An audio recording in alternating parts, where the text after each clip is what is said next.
pretty and I'm smart. I'm a catch. Yes, you're a catch.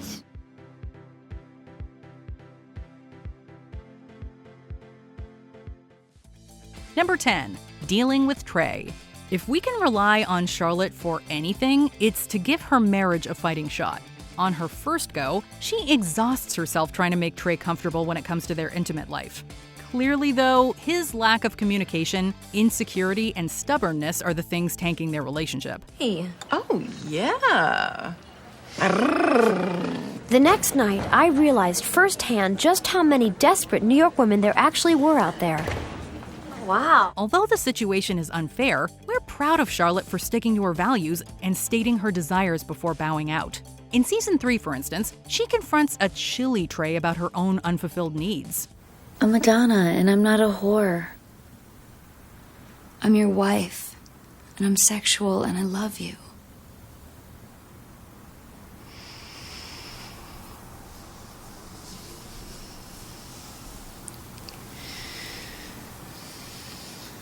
Meanwhile, once his libido was through the roof in Season 4, she infamously tells him she's done being married to his private parts. How can you not admire that?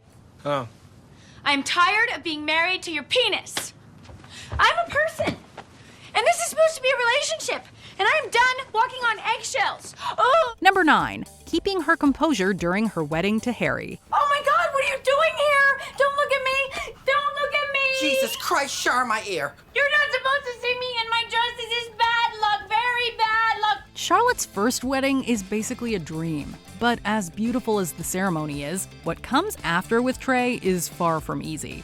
By the time of her second nuptials, the bride has grown immensely and learned some important life lessons. There's no better proof of her evolution than how she ends up reacting to the day's many challenges. She's upset at first, to be sure, but with some help from Carrie, she ultimately rolls with the punches, understanding that the strength of her relationship with Harry is what really matters. You know, I think this is a good sign. I think the worse the wedding, the better the marriage. I have a stain on my dress. That's good. That's a good sign. You're just trying to make me feel better. It's hard to imagine early season Charlotte so calm in the face of disastrous incidents like a drunken, rageful toast. And if that's not some serious character development, we're not sure what is. I don't like this, I'm afraid. Now what? What's the worst that can happen? We'll live happily ever after? Number 8. Her Hamptons persona. Charlotte has arguably gained a reputation as the most conservative member of her friend group. Dear, who knows? One of us could be married or have kids. And then we'll always regret that last summer that we didn't spend together in the Hamptons. Charlotte. However, there are many episodes throughout the series that prove she's got a wild streak. For instance, we meet a new side of her in a Season 2 vacation episode when she pretends to be 27. Who's that? It's Greg, that cute guy I met on the jitney. I told him to drop by, and if he asks, he thinks I'm 27. Evident. Along with this new age comes a host of partying behaviors we aren't used to seeing from the prim and proper New Yorker. Count among those excitedly attending a bonfire and falling asleep with her fling on the couch. Although we understand why Charlotte's carefree Hamptons persona can't stick around, it's so much fun while it lasts. So disgusting. Where's she going? To the drugstore? Charlotte really is in her 20s. She's got... Number 7. Miranda's baby shower.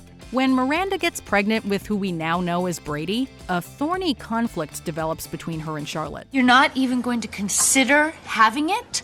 This is not in my plans right now, and While you would expect the latter character to be thrilled for her friend, she can't help but be reminded of her own fertility struggles. Eventually, though, she comes around and organizes Miranda's baby shower.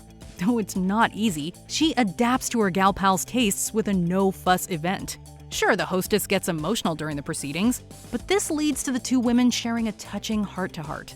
The issue isn't totally resolved, as Charlotte hesitates before ultimately attending Brady's first birthday party after her miscarriage.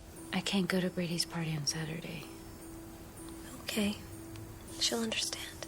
But between these moments and offering her support at Miranda's mom's funeral, it's clear that Charlotte has her friends back. Number 6. Helping Carrie cope with Big's wedding announcement. Sex and the City has no shortage of moments that make us believe in the power of friendship. One of the most subtle yet touching gestures of support happens between Charlotte and Carrie in the 3rd season. After the women see the news of Mr. Big's wedding to Natasha in the Times, Charlotte senses the feelings welling up inside Carrie. I'm just gonna take your Please piece. stop. I know what you're gonna do. I mean, you can't not read it, and you're gonna cry, and it's gonna be awful. So let's just read it now and get it over with. So she accompanies her home and offers to spend the day with her. She even tries to make off with the paper to prevent Carrie from obsessing. But knowing that the heartbroken protagonist will go over the announcement one way or another, Charlotte stays and helps her process the news. What I wouldn't give for a working fireplace. He wasn't the right man for you. I know that. I know. It's not him. It's the whole wedding. Suffice it to say, we could all use such a reassuring presence during tough times. You don't have to prove anything. You are stunning and intelligent and funny. And what is she? Married. That's all. Number 5. Drunken dancing on Staten Island. In the season 3 premiere, the girls accompany Carrie to Staten Island, where she's judging firemen for a calendar competition. The club night marks one of the show's most upbeat scenes ever, as the characters get their groove on to a disco-fueled party playlist. Do we have to be this close? It's embarrassing. You gotta be in it to win it. I'm moving back. No! Come on, I can't see the cute fireman from back there without my glasses. Surprisingly, though, it's the usually reserved Charlotte who steals the show. After being, shall we say, overserved, she ends up lost in the music in the middle of the dance floor. How many cocktails did she have? A couple? Why? Hi, honey. It's me. I went to see the doctor today. And she is no less excitable on the ferry ride home, waxing poetic about her marriage goals. You hear that, New York? I'm getting married this year! I'm getting married and here I come! If she falls over, I will never stop laughing. The sequence makes for one of the character's most adorable moments ever.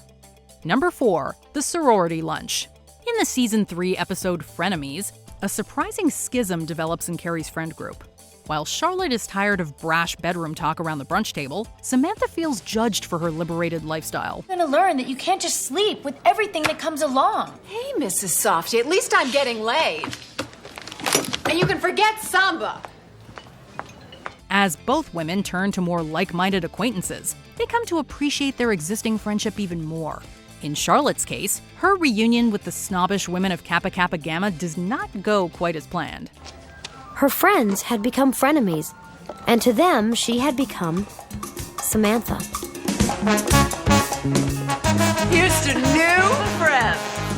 After revealing her desires for a more fulfilling intimate life in no uncertain terms, she ends up offending her old sorority sisters. Samantha? Having spent time with their frenemies, Charlotte and Samantha forgot they were enemies and went back to being friends. It's a valuable moment where Charlotte learns more about herself and how to be a better friend.